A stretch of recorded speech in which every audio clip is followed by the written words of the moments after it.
میرا جینا میرا مرنا الہی تیری خاطر ہو. بسم اللہ الرحمن الرحیم. الحمد للہ وکفا وسلام علی عباده الذین اصطفى. اما بعد، اعوذ باللہ من الشیطان الرجیم. بسم اللہ الرحمن الرحیم. الذين استجابوا لله والرسول من بعد ما أصابهم القرح للذين أحسنوا منهم واتقوا أجر عظيم.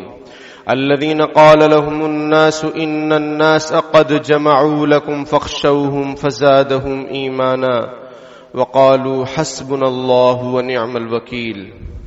وقال رسول الله صلى الله عليه وسلم المجاهد من جاهد نفسه. صدق اللہ العظیم وصدق رسولہ النبی الکریم. اللہم صلی علی سیدنا محمد وعلی آل سیدنا محمد وبارک وسلم. غلامی میں ناکام آتی ہیں شمشیریں نہ تدبیریں، غلامی میں ناکام آتی ہیں شمشیریں نہ تدبیریں، جو ہو ذوق یقین پیدا تو کٹ جاتی ہیں زنجیریں. محترم بھائیوں بزرگوں، اللہ رب العزت نے ہم سب کو نبی اکرم صلی اللہ علیہ وسلم کی امت میں پیدا فرمایا اور بہترین امت کا خطاب عطا فرمایا اور بہترین رسول ہمیں نصیب فرمایا اور بہترین کتاب قرآن مجید ہمیں نبی اکرم صلی اللہ علیہ وسلم کے واسطے سے عطا فرمایا. ہمیں اللہ پاک کا شکر ادا کرنا چاہیے اور اس کی مرضیات پر اور توحید پر. توحید یعنی اللہ کو ایک ماننا، اللہ ہی کی ماننا، اللہ تعالیٰ کے سامنے ہی سر جھکانا، اللہ کے سوا کسی کے سامنے نہ ہاتھ جوڑنا، نہ پیر پڑنا، نہ سر جھکانا. اس کو کہتے ہیں توحید. اور اسی کو بتلانے کے لیے، اسی کو سمجھانے کے لیے، اسی پر عمل کرنے کے لیے اللہ تعالیٰ نے 1,24,000 تقریباً انبیاء کرام علیہم الصلاۃ والتسلیم کو بھیجا اور ان کے جانثاروں کو ہمارے لیے نمونہ بنایا. نبی کو نمونہ بنایا، رسول اللہ صلی اللہ علیہ وسلم کو ہمارے لیے نمونہ بنایا کہ دیکھیے ہمارے نبی، ہمارے رسول کس قدر دین کے سلسلے میں تکلیف اور مشقت کو برداشت کرتے ہیں، لیکن 1 انچ پیچھے ہٹنے کے لیے تیار نہیں ہوتے ہیں، وہ اپنے پیغام سے اور اپنی ذمہ داری سے. نبی اکرم صلی اللہ علیہ وسلم کا فرمان کہ مجھے اس دین کے لیے جتنا ستایا گیا کسی اور کو نہیں ستایا گیا. آپ صلی اللہ علیہ وسلم کے ساتھ کیا کیا نہیں ہوا. اگر ہم سیرت پڑھیں تو آنسو ہمارے رکے نہیں. آپ صلی اللہ علیہ وسلم کے گھر والوں کے ساتھ، آپ صلی اللہ علیہ وسلم کے صحابہ کرام کے ساتھ کتنی ظلم زیادتیاں کی گئیں، لیکن وہ اپنے ایمان پر جمے رہے. آج جو ملک کا منظرنامہ ہے، جو صورتحال ہے، وہ سب کچھ تو قیامت کی نشانیاں ہیں جو ہو کر رہیں گی. آپ صلی اللہ علیہ وسلم کے فرامین ہیں، اس میں ذرہ برابر کوئی شک و شبہ کی گنجائش نہیں، وہ تو ہونا ہی ہے. اور کچھ ظلم زیادتیاں ہیں، کچھ ہماری کمیاں ہیں. نبی اکرم صلی اللہ علیہ وسلم نے فرمایا قیامت سے پہلے لوگوں پر ایسے حالات آئیں گے کہ وہ صبح میں مسلمان ہوں گے، شام میں کافر ہو جائیں گے، شام میں مسلم ہوں گے، صبح میں کافر ہو جائیں گے. قیامت سے پہلے ایسے حالات آئیں گے مسلمانوں پر کہ جس طریقے سے اپنے ہاتھ کی ہتھیلی پر کوئی آگ کا انگارہ لینا پسند نہیں کرتا ہے، اس کو تکلیف ہوتی ہے، اسی طریقے سے دین اسلام پر چلنا اور جمنا آدمی کے لیے مشکل ہو جائے گا. حضرت جابر بن عبداللہ رضی اللہ تعالیٰ عنہ ایک مرتبہ حدیث شریف بتاتے ہوئے رونے لگے. فرمایا حضرت جابر نے رضی اللہ تعالیٰ عنہ کہ نبی اکرم صلی اللہ علیہ وسلم کا فرمان ہے کہ جس طریقے سے لوگ جماعت در جماعت اسلام کے اندر داخل ہوئے ہیں، قیامت سے پہلے جماعت در جماعت اسلام سے نکل جائیں گے.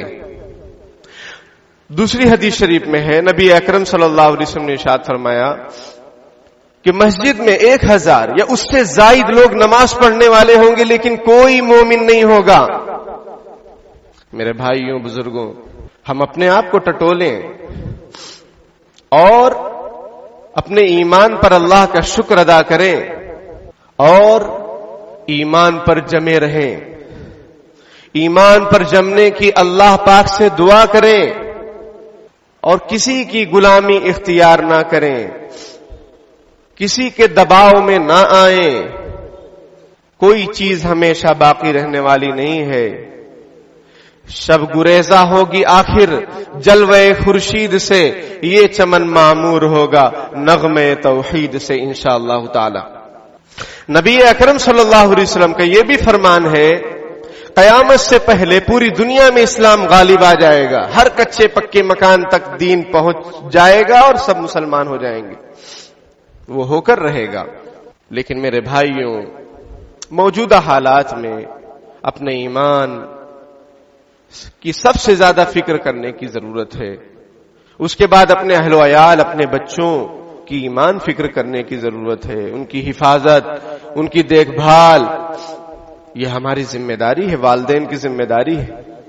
میرے بھائیوں, یہ جو حالات ہیں, فتنوں کا دور ہے, مسلمانوں پر یلغار ہے مسلسل.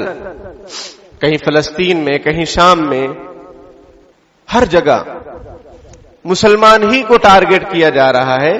وجہ اس کی یہ ہے کہ ان کو بے دین کر دیا جائے, بے ایمان کر دیا جائے. وَدُّوا لَوْ تَكْفُرُونَ كَمَا كَفَرُوا فَتَكُونُونَ سَوَاءً. ان کی چاہت یہ ہے کہ تم بھی کفر اختیار کر لو تاکہ سیم ہو جائیں, ون نیشن ہو جائے. وَدَّ كَثِيرٌ مِّنْ أَهْلِ الْكِتَابِ لَوْ يَرُدُّونَكُم مِّن بَعْدِ إِيمَانِكُمْ كُفَّارًا. اہل کتاب جو یہود و نصارہ ہیں, ان کی دلی خواہش ہے کہ تم ایمان لانے کے بعد پھر سے مرتد اور کافر ہو جاؤ. وَلَا يَزَالُونَ يُقَاتِلُونَكُمْ أَن يَرُدُّونَكُمْ عَن دِينِكُمْ أَن يَرُدُّوكُمْ عَن دِينِكُمْ إِنِ اسْتَطَاعُوا. وہ برابر تم سے لڑتے رہیں گے یہاں تک کہ وہ تم کو تمہارے دین سے پھیر دیں. یہ ان کی کوشش ہے, قرآن کہہ رہا ہے. اب ہماری اور آپ کی ذمہ داری ہے کہ ہم اپنے ایمان پر جمیں. کون کیا کر رہا ہے اس کو کرنے دیجئے. ہمارا جو فریضہ ہے, اللہ نے جو ہم پر عائد کیا ہے, رسول اللہ صلی اللہ علیہ وسلم کی جو روشن تعلیمات ہیں, اس پر ہم عمل کریں. فجر میں اٹھنے کے لیے کوئی حکومت ہمیں منع نہیں کرتی. کوئی آدمی وہاں کھڑا نہیں رہتا ہے کہ تم اٹھ نہیں سکتے فجر کی نماز کے لیے, کوئی نہیں کھڑا رہتا ہے. ہم اپنے بچوں کو دینی تعلیمات سے آراستہ کریں, کوئی منع نہیں کرتا ہے. اس ملک میں اللہ کے فضل و کرم سے اللہ نے ہمیں یہاں رہنا نصیب فرمایا.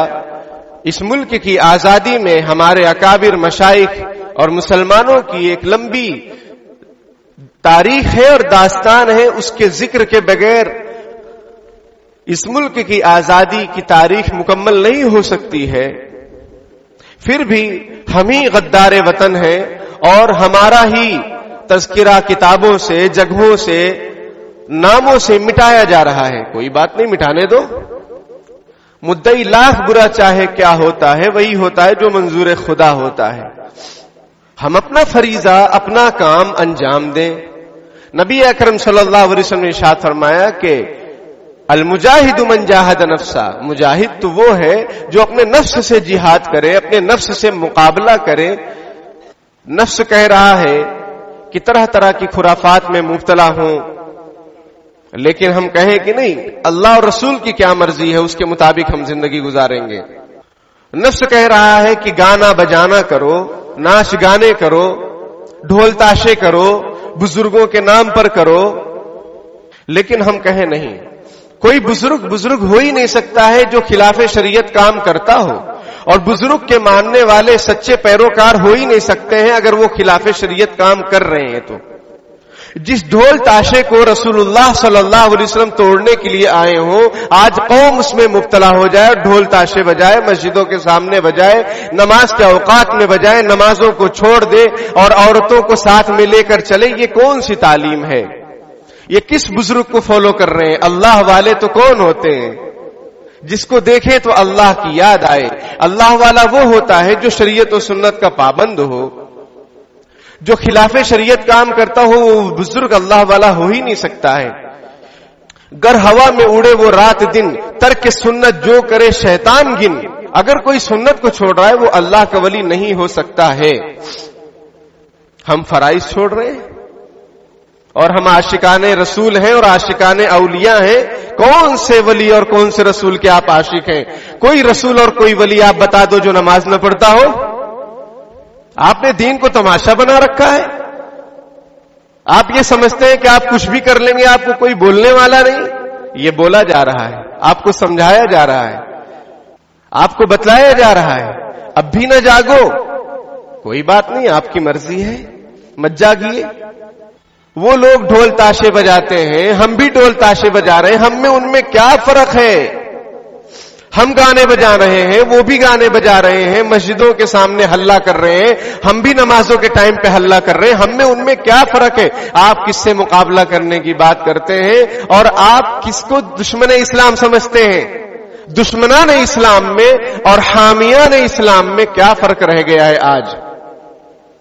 اور افسوس کی بات یہ ہے کہ ایسے ایسے پروگرام کروائے جا رہے ہیں جس میں عورتیں سامنے بیٹھی ہوئی ہیں اور سب واہ واہ کر رہے ہیں. یہ سب آپ لوگ جو بیٹھے ہوئے جب سب وہاں جا کر شریک ہوتے ہیں, یہ کیا منافقت ہے؟ یہ کیا دوگلاپن ہے؟ کس کو دھوکہ دے رہے ہیں آپ؟ راشن کارڈ میں عبد الرحمان نام ہونے سے جنت کے دروازوں پر اور جنت کی جگہوں پر آپ کا نام نہیں لکھا جا سکتا ہے. عبد الرحمان وہ ہوتا ہے جو واقعی رحمان کا بندہ ہو. وَإِذَا مَرُّوا بِاللَّغْوِ مَرُّوا كِرَامًا, یہ رحمان کی صفات اللہ تعالیٰ نے سورہ فرقان میں 19ویں پارے میں بیان فرمائی ہے کہ رحمان کے بندے وہ ہوتے ہیں جب وہ لغویات کو دیکھتے ہیں, خرافات کو دیکھتے ہیں تو اپنے دامن کو بچاتے ہوئے نکل جاتے ہیں, نہ کہ اس میں جے جیکار اور شریک ہو جاتے ہوں. یہ رحمان کے بندے نہیں ہیں. ہم نے دین کو ایک تماشا بنا لیا ہے, اس لیے امت مسلمہ آج پوری دنیا کے سامنے تماشا بنی ہوئی ہے. ہم نے خدا کا ڈر اپنے دل سے نکال دیا, اس لیے لوگوں کا ڈر ہمارے دلوں میں بسا ہوا ہے. میرے بھائیوں بزرگوں, یہ کب تک ایسا چلے گا؟ کب تک جو ہے مسجدیں شہید کی جائیں گی؟ کب تک ہماری ماؤں اور بہنوں پر ظلم اور اتیاچار کیا جائے گا؟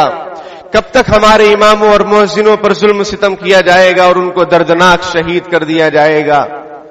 کب تک مسلمانوں کو ٹارگیٹ کیا جائے گا؟ ہم کب تک جو ہے خواب غفلت میں سوئے رہیں گے کہ وہاں ہو رہا ہے, یہاں نہیں ہو رہا ہے؟ المسلم للمسلم المؤمن للمؤمن کالبنیان او کما قال علیہ الصلوۃ والتسلیم. حضور فرماتے ہیں مسلمان مسلمان کے لیے ایک عمارت کی طرح ہے. کہیں ہم اس عمارت کے پلر کو اڑا دیا جا رہا ہے, گرا دیا جا رہا ہے, کہیں چھت منہدم کر دی جا رہی ہے, کہیں اس کے مینارے توڑ دیے جا رہے ہیں. یہ عمارت کہاں محفوظ ہے؟ ہم اور آپ کہاں محفوظ ہیں؟ ہمیں کیا کرنا چاہیے؟ ہمیں اللہ کے در کو پکڑ لینا چاہیے مضبوطی کے ساتھ. ففروا الی اللہ, اللہ کی طرف بھاگو. ادھر ادھر بہت بھاگ لیے, ادھر ادھر بہت دروں پر سر اپنا ٹیک لیے, بہت چراغ تم نے جلا لیے. ارے کیا ہے یہ؟ کون سا اسلام آپ فالو کر رہے ہیں؟ ہمارے نبی کون سا دین لے کر آئے پاکیزہ صاف ستھرا, کفر شرک سے ہٹا ہوا بچا ہوا؟ آج تم اس میں کفر شرک کو گھسا دے رہے ہو. غیروں میں اور ہم میں کیا فرق رہ جا رہا ہے؟ ذرا تو سوچو, اللہ کے لیے سوچو. میری طرف مت دیکھو, اللہ کی طرف دیکھو, اس رسول کی طرف دیکھو جس کو غزوہ احد کے اندر یہ دانت شہید کر دیا گیا, توڑ دیا گیا. یعنی اوپر نیچے کے جو دانت ہیں اس کو سنایا کہتے ہیں, اور اس کے بغل میں جو ایک ایک دانت ہے اس کو ربائی کہتے ہیں. داہنی طرف کا ربائی, نیچے والا. یہ دو جو دانت ہے سامنے کے اوپر نیچے کے بغل والا, یہ نیچے والا, یہ دانت نبی اکرم صلی اللہ علیہ وسلم کا احد میں توڑ دیا گیا. آپ کا چہرہ زخمی کر دیا گیا, خون لہو لہان. آپ صلی اللہ علیہ وسلم نے فرمایا, یہ کہہ دیا کہ یہ قوم کیسے کامیاب ہو سکتی ہے جو اپنے نبی کے چہرے کو خون خون کر دے رہی ہے. پھر آپ نے بددعا بھی فرمائی.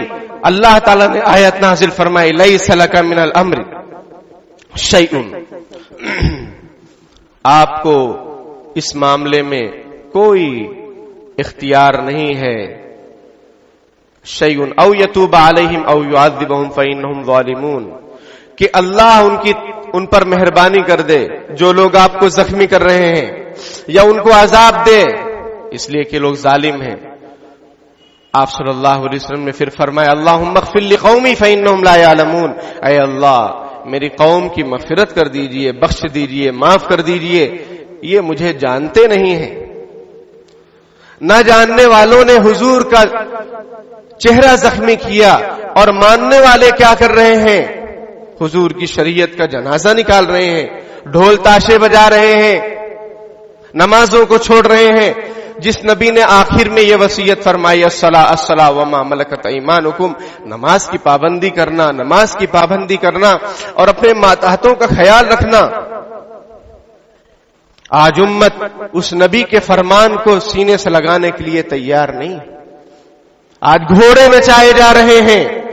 گھوڑے اس لیے اللہ نے بنائے تاکہ تم اپنی طاقت اور قوت کو مضبوط کرو۔ وَأَعِدُّوا لَهُم مَّا اسْتَطَعْتُم مِّن قُوَّةٍ وَمِن رِّبَاطِ الْخَيْلِ، پارہ نمبر 10 میں اللہ تعالیٰ ارشاد فرماتے اپنی طاقت اور قوت کی حفاظت کرو، اپنے آپ کو مینٹین اور تیار کرو، اور گھوڑوں کو سدھاؤ، گھوڑوں کو تیار رکھو تاکہ تمہارے مصیبت میں وہ کام آئے۔ آج گھوڑوں کو نچایا جا رہا ہے۔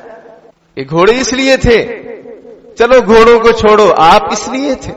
آپ کو کس لیے بنایا گیا ہے؟ نہ تو زمین کے لیے ہے، نہ آسماں کے لیے ہے، یہ جہاں تیرے لیے اور تو خدا کے لیے ہے۔ میرے بھائیوں بزرگوں، سب سے پہلی جو ضرورت ہماری یہ ہے کہ ہم اللہ پاک سے توبہ کریں، سچی پکی توبہ کریں۔ جو ہو گیا ہو گیا، اب آئندہ شریعت سنت پر، نبی اکرم صلی اللہ علیہ وسلم کی ایک ایک ادا پر مر مٹیں گے، سنتوں پر جمے رہیں گے، ہر موقع کی سنت تلاش کریں گے، معلوم کریں گے علماء کرام سے، اور اس کے مطابق زندگی بسر کریں گے، چاہے کوئی خوش ہوتا ہو چاہے کوئی ناراض ہوتا ہو، لیکن ہم شریعت اور سنت کو نہیں چھوڑ سکتے۔ ہم توحید پر جمے رہیں گے۔ کوئی ہمیں غدار وطن کہتا ہو کہنے دے، میں تیری محبت میں گرفتار ہوں، لیکن میں تجھ کو خدا سمجھوں یہ امکان نہیں ہے۔ میرا خدا اللہ ہے جس نے زمین کو بھی بنایا، آسمان کو بھی بنایا، چاند تارے سورج، ہر چیز کو بنانے والا اللہ تعالیٰ ہے۔ میں مخلوق کے سامنے کیوں جھکوں؟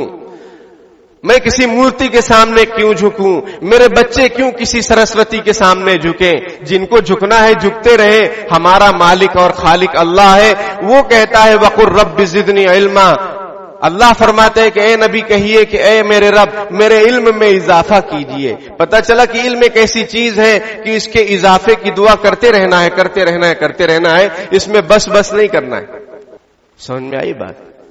ہم اللہ سے دعا کریں گے اللہم انا نسألک علما نافعا، اے اللہ ہمیں علم نافع عطا فرما جس سے میرا بھی بھلا ہو اور میری قوم کا بھی بھلا ہو، امت کا بھی بھلا ہو، انسانیت کا بھلا ہو۔ وہ علم نافع ہے۔ ہم کفریہ شرکیہ نعرے ہرگز نہیں لگائیں گے۔ اگر کہیں کسی ادارے میں لگائے جا رہے ہیں ہم ان کو سمجھائیں گے، چاہے وہ مسلم ادارے ہوں یا غیر مسلم ادارے ہوں، کہ ہمارے بچے تعلیم حاصل کرنے کے لیے آتے ہیں، ان کو تعلیم دیجئے، کفریہ شرکیہ نعرہ خدا کے واسطے آپ مت لگائیے۔ اگر وہ مسلم ادارے والے ہیں تو ان کو بھی سمجھائیے کہ میرا اور آپ کا ربی و ربکم اللہ، میرا اور آپ کا رب اللہ ہے۔ وہ شرک کو برداشت نہیں کرتا ہے، شرک سے غیرت آتی ہے اللہ تعالیٰ کو۔ سب سے بڑا ظلم شرک ہے، اللہ کے ساتھ کسی کو شریک کرنا۔ بھارت ماتا ایک مورتی ہے، ایک تصور ہے ان کے یہاں، غیروں کے یہاں ایک بھگوان ہے ان کا۔ لکم دینکم ولی دین، ہمارے لیے ہمارا دین ہے، تمہارے لیے تمہارا دین ہے۔ ہم تمہارے دین میں کوئی انٹرفیئر نہیں کر رہے ہیں۔ خدا کے واسطے ہمارے دین میں، ہماری نسلوں میں آپ بھی انٹرفیئر مت کیجئے، سمجھائیے، معلوم کیجئے بچوں سے کہ آپ سے غلط نعرے تو نہیں لگوائے جا رہے ہیں۔ موقع دن بدن آتے رہتے ہیں، سال میں آتے رہتے ہیں موقع، آپ اچھی طریقے سے سمجھ سکتے ہیں، لیکن ہم اپنے بچوں کی نگرانی کریں۔ نبیوں نے اپنے بچوں کی نگرانی کی۔ وَوَصَّى بِهَا إِبْرَاهِيمُ بَنِيهِ وَيَعْقُوبُ يَا بَنِيَّ إِنَّ اللَّهَ اصْطَفَىٰ لَكُمُ الدِّينَ فَلَا تَمُوتُنَّ إِلَّا وَأَنْتُمْ مُسْلِمُونَ۔ حضرت ابراہیم علیہ السلام، حضرت یعقوب علیہ السلام نے اپنی اولاد کو وصیت کی، نصیحت کی کہ میرے سامنے تو تم لوگ دین پر جمے ہوئے ہو، لیکن میرے مرنے کے بعد تم کس دین کو فالو کرو گے؟ انہوں نے کہا کہ ہم آپ کے معبود حضرت ابراہیم اسماعیل علیہ السلام کا جو معبود یعنی اللہ ہے اسی کو فالو کریں گے۔ نبیوں نے وصیت کی کہ اے میرے بچوں، یا بنیا ان اللہ اصطفیٰ، اے میرے بچوں، اللہ نے ہمیں ایمان عطا فرمایا ہے، سب سے بڑی دولت آسمان اور زمین میں ایمان ہے، اسی سے رب خوش ہوتا ہے، اسی سے رسول کی شفاعت نصیب ہوگی قیامت کے دن۔ عمل کی اپنے اساس کیا ہے؟ بجز ندامت کے پاس کیا ہے؟ رہے سلامت تمہاری نسبت، میرا تو بس آسرا یہی کہ رسول اللہ صلی اللہ علیہ وسلم سفارش کر دے، بیڑا پار ہو جائے گا۔ اپنے اعمال کی ہمیں بہت اچھی طریقے سے خبر ہے کہ ہمارے اعمال کیسے، وہ کب خوش ہوں گے؟ ایمان کی وجہ سے خوش ہوں گے۔ اور ایمان کیا ہے؟ اللہ اور رسول پر اپنی جان کو قربان کر دینا، جیسا صحابہ اکرام نے قربان کر دیا، اولیاء اکرام نے قربان کر دیا، بزرگان دین نے قربان کر دیا۔ اور جنگ آزادی کے موقع پر ہمارے مسلمان بھائیوں نے اور علماء نے اپنی جان کو قربان کر لیا، لیکن عیسائی مشنری کو انہوں نے قبول نہیں کیا۔ اس وقت بھی یہی باتیں تھی، جیسے آج کچھ مختلف نعرے لگا لو اور مختلف کپڑا پہن لو اور مختلف جو ہے تہذیب میں آ جاؤ تو تم بہت باعزت رہو گے۔ اس وقت بھی یہ باتیں تھی کہ تم عیسائی بن جاؤ، تمہاری جان مال عزت آبرو کی حفاظت ہوگی اور تمہاری شادی بیاہ بھی ہو جائے گا۔ لیکن شیخ الہند حضرت مولانا محمود حسن دیوبندی رحمۃ اللہ علیہ، جو مالٹا کی جیل میں تقریباً 4 سال رہے اس ملک کی آزادی کے لیے، وہ فرماتے ہیں اپنے شاگرد سے مولانا عاشق الہی میرٹھی رحمۃ اللہ علیہ سے کہ باوجود یہ کہ بہت زیادہ جہالت، بہت زیادہ کم علمی، لیکن پھر بھی کوئی مسلمان ایسا نہیں تھا کہ وہ تختہ دار کے سامنے وہ دیکھ رہے تھے مسلمان کہ ایک آدمی جا رہا ہے، پھانسی کے پھندے پر لٹک رہا ہے اور وہ مردہ ہو جا رہا ہے، اس کو ہٹایا جا رہا ہے، پھر زندہ جا رہا ہے، لائن لگی ہوئی ہے مسلمانوں کی جنگ آزادی کے موقع پر، لیکن مجال ہے کہ کوئی مسلمان اپنے دین سے پھر جائے؟ کوئی بھی مسلمان اپنے دین سے نہیں پھرا۔ ان کو عیسائیت کی دعوت دی گئی لیکن وہ بالکل نہیں پھرے، نہ وہ خوف زدہ ہوئے، نہ وہ ڈرے، نہ گھبرائے، وہ پھانسی کے پھندے کو چوم لیے لیکن وہ ایمان سے نہیں ہٹے۔ میرے بھائیوں، حالات آتے رہتے ہیں، جاتے رہتے ہیں، وَتِلْكَ الْأَيَّامُ نُدَاوِلُهَا بَيْنَ النَّاسِ، اللہ تعالیٰ فرماتے ہیں کہ حالات کو ہم بدلتے سدلتے رہتے ہیں۔ کبھی غزوہ بدر ہوگا تو تمہاری فتح ہوگی، کبھی غزوہ احد ہوگا تو تمہاری شکست بھی ہوگی، اس کو برداشت کرنا ہے۔ کبھی گھنا گھنا، کبھی مٹھی بھر چنا، کبھی وہ بھی منع ہے۔ اسی طرح سے ممکن تیری راہ سے گزرنا، کبھی دل سے شکر کرنا، کبھی دل پہ صبر کرنا۔ ایک اللہ کی عبادت کیجئے، ایک اللہ کے سامنے اپنے سر کو جھکائیے۔ اللہ کے گھر میں لوگ کم ہیں، روڈوں پر زیادہ ہیں، جلوس میں زیادہ ہیں، ہماری خواتین کو نماز پڑھنے کے لیے ٹائم نہیں ہے، بازار بھرے پڑے ہیں، قبروں کے پاس وہ بھری پڑی ہیں۔ ارے کہاں چلی جا رہی ہیں؟ فَأَيْنَ تَذْهَبُونَ، کہاں چلے جا رہے ہوں؟ ان هو الا ذکر للعالمین، یہ تمام جہان والوں کے لیے نصیحت ہے، یعنی قرآن پاک۔ وَنُنَزِّلُ مِنَ الْقُرْآنِ مَا هُوَ شِفَاءٌ وَرَحْمَةٌ لِّلْمُؤْمِنِينَ، ہم نے قرآن کو نازل کیا ہے، یہ مومنین کے لیے شفا ہے اور رحمت ہے۔ ہم کہاں شفا ڈھونڈ رہے ہیں؟ کفر شرک میں شفا ڈھونڈ رہے ہیں، قبر کے پاس شفا ڈھونڈ رہے ہیں، بندوں کے پاس مخلوق کے سامنے جھک رہے ہیں، خالق کو بھول جا رہے ہیں، مالک کو بھول جا رہے ہیں۔ مرنے کے بعد کوئی کام نہیں آئے گا۔ ان الذین استقاموا، قرآن میں اللہ تعالیٰ ارشاد فرماتے ہیں ان الذین قالوا ربنا اللہ، بے شک جن لوگوں نے کہا کہ ہمارا رب اللہ ہے، ثم استقاموا، پھر اس پر جم گئے، ڈگمگائے نہیں، گھبرائے نہیں، جمے رہے۔ حدیث شریف میں ہے کہ ایمان پر جمے رہو، چاہے تم کو جلا دیا جائے، چاہے تم کو قتل کر دیا جائے، لیکن اپنے ایمان پر ڈٹے رہو۔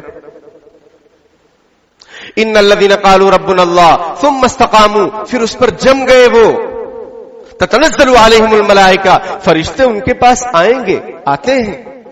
اللہ تخافو، ڈرو نہیں، فرشتے کہتے ہیں ڈرو نہیں، گھبراؤ نہیں، ولا تحزنوا، غمگین مت ہو، وابشروا بالجنۃ التي كنتم توعدون، جنت کی خوشخبری لو جس کا تم سے قرآن میں وعدہ کیا جاتا تھا۔ ان الذين آمنوا وعملوا الصالحات لهم جنات، کہ جو لوگ ایمان لائے، نیک عمل کیے، ان کے لیے جنتیں ہیں۔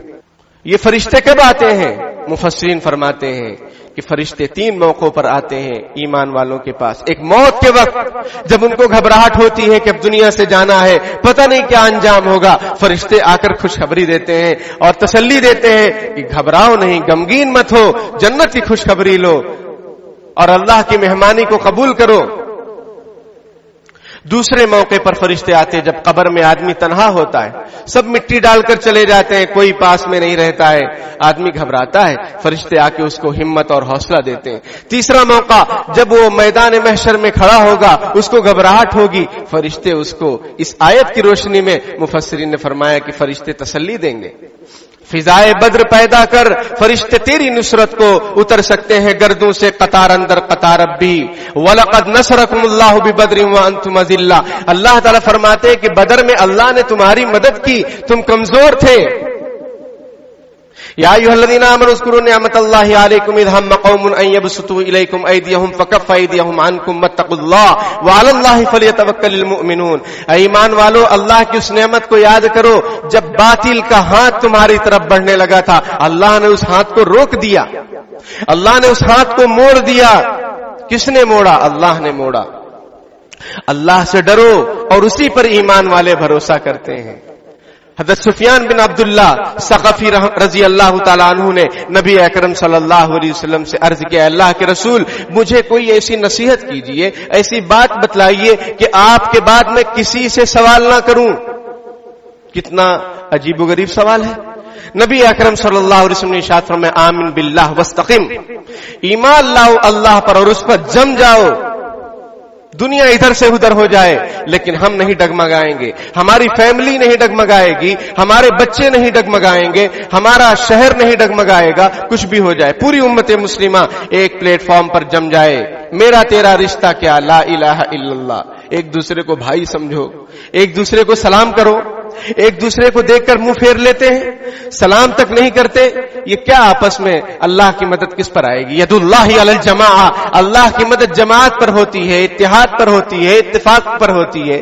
منتشر رہو گے بکھر جاؤ گے, کاٹ دیے جاؤ گے, اور متحد ہوگے تو بدل دو گے قوم پوری دنیا کا نظام. متحد رہو گے, لوگ ڈریں گے کہ یہاں بہت زیادہ لوگ ہیں, یہاں کچھ نہیں کر سکتے. اور منتشر رہو گے, ایک دوسرے کو کافر سمجھو گے, مشرک سمجھو گے, تو لوگوں کو سب معلوم ہے, آپ سے زیادہ ان کو معلوم ہے کہ ان کے درمیان میں کیا چل رہا ہے. وہ اس کا فائدہ اٹھائیں گے. الگ الگ لکڑی ہوگی, اس کو توڑنا آسان ہے, وہی لکڑیاں جب گٹھر بن جائیں گی اس کو توڑنا مشکل ہے. وَاعْتَصِمُوا بِحَبْلِ اللَّهِ جَمِيعًا وَلَا تَفَرَّقُوا, اللہ کی رسی کو مضبوط پکڑو, قرآن کو مضبوط پکڑو اور آپس میں بٹو نہیں. ایک اللہ کی عبادت اور رسول اللہ صلی اللہ علیہ وسلم کی اطاعت, آپ کی ایک سنت پر قربان. یہ واقعہ لکھا ہوا ہے, کہاں تک صحیح ہے واللہ عالم, کہ حضرت حذیفہ بن یمان رضی اللہ تعالیٰ عنہ ایک دربار میں بیٹھے ہوئے تھے جو غیروں کا دربار تھا. آپ کھانا کھا رہے تھے, لقمہ گر گیا, آپ نے اس کو اٹھا کر صاف کیا, پھر کھانے لگے. کسی نے کہا کہ حضرت آپ ایسا مت کیجئے, یہاں پر لوگ اس کو برا سمجھتے ہیں. حضرت نے فرمایا, اترک سنت حبیبی, اترک سنت حبیبی لہؤلاء الحمقاء, کیا میں ان بے وقوفوں کی وجہ سے اپنے محبوب صلی اللہ علیہ وسلم کی سنت کو چھوڑ دوں؟ یہ جذبہ ہمارے اندر ہونا چاہیے.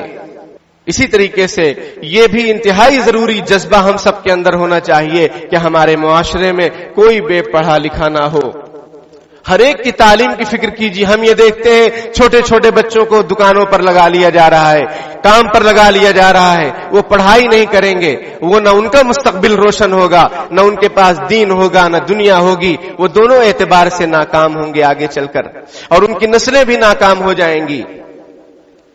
اس لیے اس بات کی فکر کی جائے. بلکہ ہم یہ کہیں گے اس مضبوط جگہ سے, یعنی منبر رسول سے, منبر رسول بھی آئین ہی نہیں ہے, اس کی نقل ہے, مشابہت ہے. منبر رسول تو مدینہ منورہ میں ہے, مسجد نبوی میں, کہ ہمارے ارد گرد اگر برادران وطن بھی ہیں, ان کے بچوں کی تعلیم کی فکر کیجئے. کل وہ آپ کے احسان مند ہوں گے, اور احسان مند نہیں ہوں گے تو وہ آپ کو تکلیف نہیں پہنچائیں گے. وہ اسلام سے مانوس ہوں گے, اور اگر اسلام اور مسلمانوں سے مانوس نہیں ہوں گے تو اسلام اور مسلمانوں سے نفرت بھی نہیں کریں گے, کیونکہ آپ کا احسان ان پر ہے. اور یہ ایسی قوم ہے کہ جس سے اس کو نفع ہوتا ہے اس کو خدا سمجھ لیتی ہے, اس کو خدا سمجھ لیتی ہے.